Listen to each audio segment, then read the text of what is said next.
You know, I've never been someone who bought into that whole opposites attract idea. It always sounded like a cliché from a romantic comedy, something that works great on screen but falls apart in the real world. I always thought you should look for someone who shares your background, your values, your view of the world. It just seemed easier, simpler, until I met Jimmy. Meeting him was like walking into a different reality.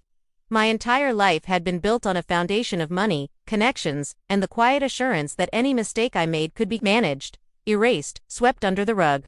I grew up believing that this safety net made me strong.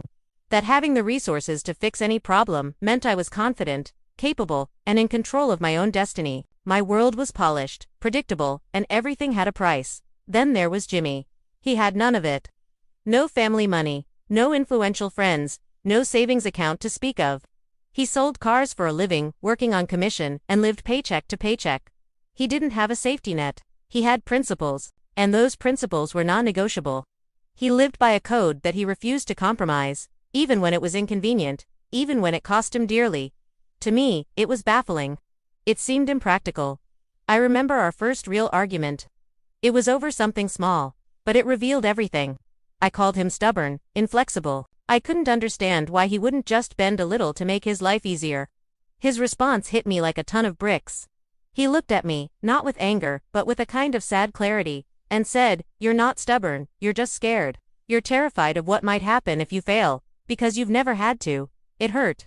It hurt because, deep down, I knew he was right. My confidence wasn't really confidence. It was just the absence of consequence.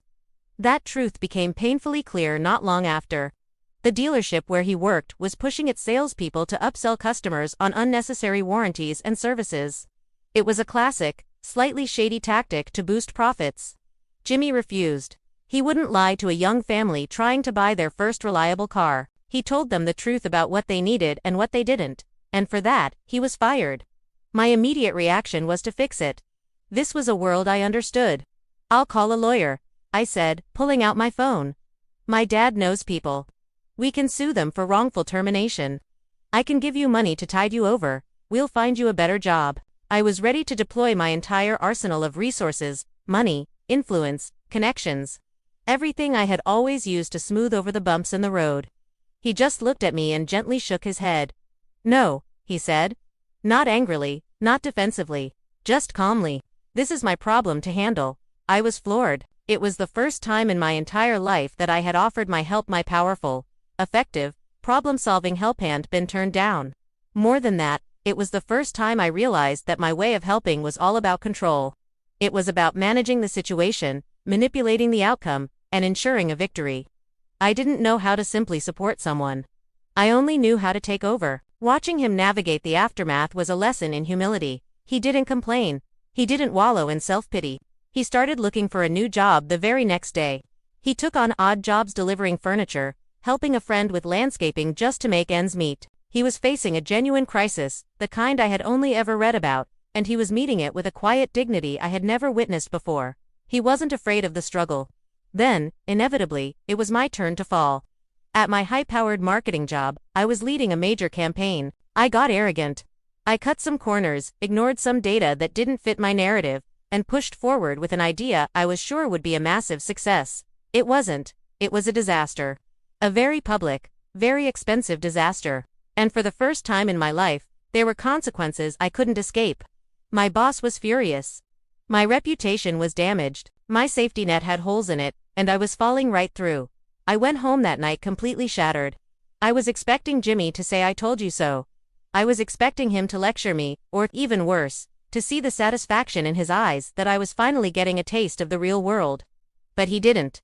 He didn't offer to call his non-existent connections. He didn't offer me money I didn't need. He didn't try to fix it. He just sat with me. He listened as I cried, as I raged, as I confessed my fear and humiliation. He stayed.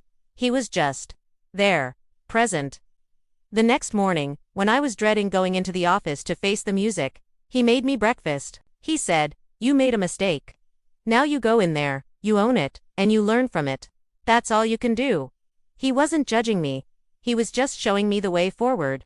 He wasn't telling me how to avoid the fall. He was showing me how to get back up. That's when I understood. I didn't fall in love with Jimmy because he was kind. or because he was a good man, though he is both of those things. I fell in love with him because he dismantled my entire understanding of strength. He showed me that true strength isn't about having the power to prevent failure. It's about having the character to endure it. It's about standing on your own 2 feet after you've been knocked flat.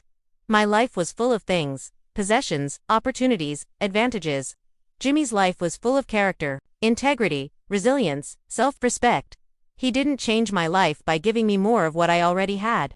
He changed it by taking something away, the illusion that I had it all figured out.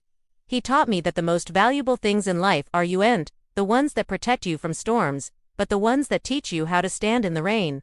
And for that, I will be forever grateful. Thanks for listening to my story. If it resonated with you, I'd love it if you'd subscribe to the channel for more. See you next time.